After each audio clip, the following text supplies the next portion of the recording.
Nasa linya ngayon si Ginoong Rene Magtubo, ang chairperson po ng Partido Manggagawa. Rene, maganda umaga, sir.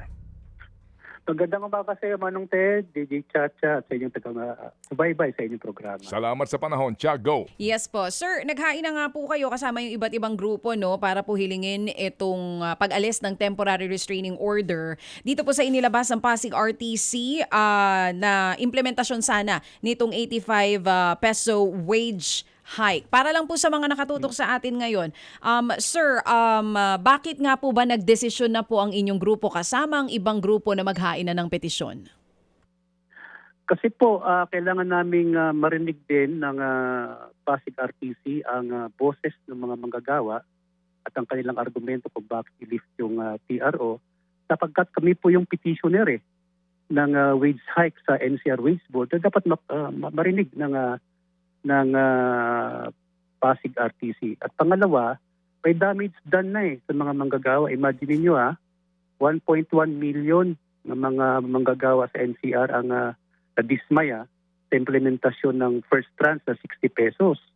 Pag kwenta natin yan, magkano yan? 66 million a day. For 20 days na TRO, kwenta namin sa 1.32 billion yan sa damage. Supposed to be, ay pakinabangan na ng mga manggagawa, 60 pesos. Good for 1 kilo of rice a day na yun So, yun ang nagiging damage ng TRO na to na sa tingin namin prohibited naman sa batas.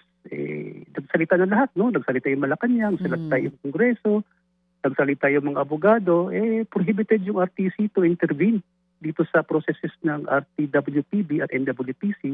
Kung gusto na mag-apila ng mga employers, meron naman process ng appeal sa NWPC. So, yun kaya kami nag-intervene dun sa Pasig Regional Trial Court. Kagaya po ng ibang labor groups ang sinasabi nga nila unang beses ito na may inilabas na desisyon ng korte tungkol sa pagtigil sa taas sweldo para po sa ating mga manggagawa. Para po mas maintindihan ng hanay po ng mga manggagawa, ano yung provision po mismo na mayroon sa labor code natin na sumusuporta po dun sa mga naihayag nyo kanina na hindi dapat o walang authority o jurisdiction ang anumang korte o ang RTC para pigilan po yung order na yan?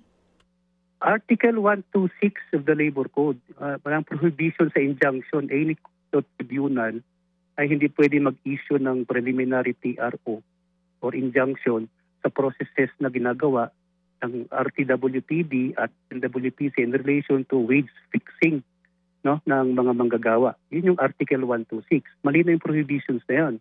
Tapos kung meron namang apila, ang aggrieved parties may Article 123 naman sa Labor Code na after publication ng wage order, 10 calendar days, pwede sila mag-appeal doon sa NWPC, yung National Wages and Productivity Commission.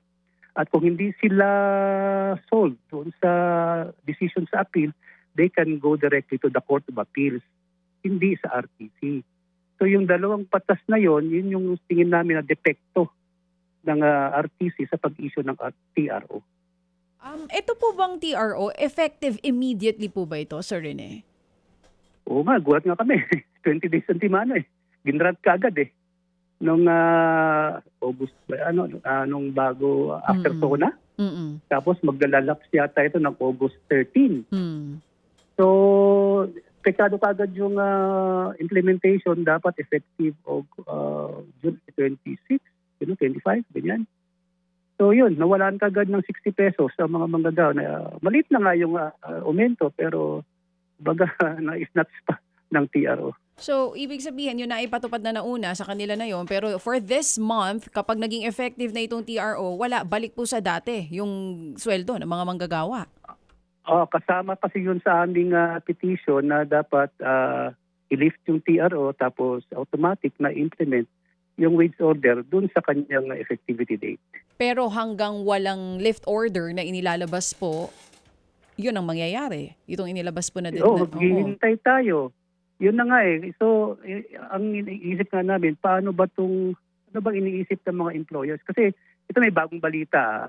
Meron na naman nag-file sa RTC na votas, yung Federation of Fishing Industries. Ganon din, declaratory relief, ginawang civil case, yung usapin sa sweldo. So nag-file naman sila ng TRO din, injunction, at may hearing sa August 6 sa RTC Navotas. So ang tingin namin parang meron ng systematic na na atake dito ang mga employers para alisin sa Regional Wage Board at NWPC yung process of fixing wages. Na kung saan kasama naman yung representative nila na nag-decide doon sa mga sa proseso na ginawang labor consultation, public hearing. Meron silang representative sa Regional Tripartite Wages and Productivity Board ng NCR. Yun po, Yun ang ginagawa nila ngayon. yung sinasabi nyo na bagong petitioners na nag-file, aside po dito sa may Pasig RTC, construction companies kasi ito. Anong kumpanya po yung nag-file dito sa Navotas? Federation of Fishing Industries. So, Sa Navotas sila nag-file ng preliminary injunction naman at may hearing sa August 6. yes po. Same, ano po So, sila? Yes, Sir Rene. Yun pong argument nitong dalawang construction companies na nag-file ng petition, same din po dito sa argument? Declaratory relief din. Na parang sinasabi na dito sa RTC, sinasabi nila, dahil construction firm daw sila, ay meron na silang kontrata sa kanilang kliyente. So nag-increase ang sweldo, napektuhan yung kontrata nila, maludugi sila. Pero pag tinignan mo maigi itong mga construction firms ito, quadruple A contractors to eh. Malalaki ito. At saka yung increase naman hindi naman umabot ng 15%. No? Ganon din dito sa Navotas, declaratory relief din. Parang diskarte na nila na mag-sidestep, gawing civil case para makakuha ng TRO sa mga regular court. Nagpunta ba yung mga taga-Wage Board Commission kahapon doon sa RTC sa Pasig, Rene? Yes, sir. Napumunta yung chairperson mismo ng Regional Tripartite Wages and Productivity Board ng NCR. Pumunta rin yung NWPC lawyers. Okay. Pumunta din yung OSG. Ang hindi pumunta para pangunahan na depensahan ay yung Secretary of Labor. Si Secretary mismo ang hindi nagpakita ron. Hindi nagpakita. Rene, anong balak niyo rito sa usapin ng pag-question sa ginawa ni Judge? Ginagalang natin yung kanyang tingin niya nasa poder niya, no, itong paglalabas ng TRO. Pero kasi sa ilang mga pagkakataon, kapag mayroong klarong question doon sa naging desisyon ng isang huwes, yan ay maaaring idulog sa Supreme Court, no, sa kasong administratibo, no. Ang iba nga diyan, with all due respect, inaakusahan ng ignorance of the law at meron din mga nasuspindi ng mga huwes dahil doon. Meron kaming plano din.